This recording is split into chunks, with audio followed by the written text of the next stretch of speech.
We went to the dining hall, and she noticed how I checked every food label carefully now, and how I always washed my hands twice before eating anything. That night after she left, I sat at my desk filling out the paperwork to declare my major. I wrote pre-law on the form and thought about Nadine and how she fought for me when nobody else would. I wanted to be like her and help other people who got caught up in someone else's mess. The advisor asked why pre-law, and I told her I'd seen how the legal system could destroy someone or save them, and I wanted to be on the saving side. She signed my forms and said I'd need to keep my grades up for law school, which I already knew. I threw myself into studying and joined the debate team and mock trial club.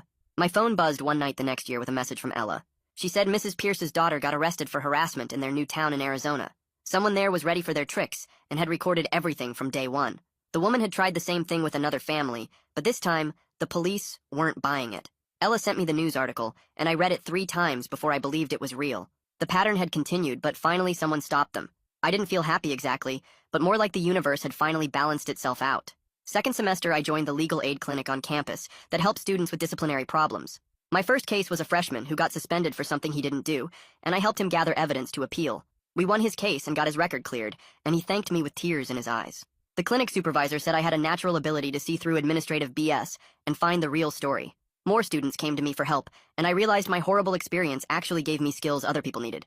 Winter break came, and I was at the grocery store buying stuff for dinner when I turned the corner and almost ran my cart into the principal. He froze when he saw me, and then started apologizing right there by the frozen vegetables. He said he was sorry for rushing to judgment and that he was just trying to protect the school from getting sued.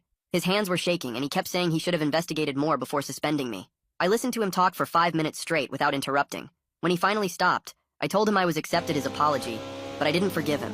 Some bridges are supposed to stay burned, and that was a lesson I learned the hard way. He nodded and walked away, and I never saw him again after that.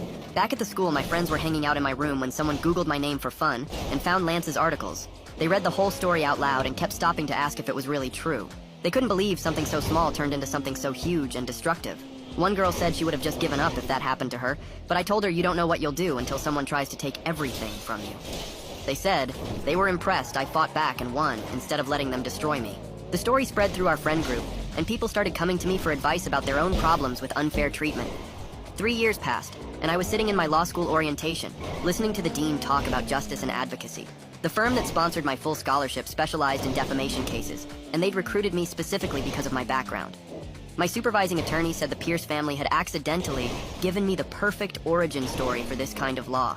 I was going to spend my career turning injustice into justice one case at a time and help people who got steamrolled by someone with more power. The girl sitting next to me asked why I chose defamation law, and I told her it chose me when I was 17, and someone tried to ruin my life over peanut butter. She laughed, thinking I was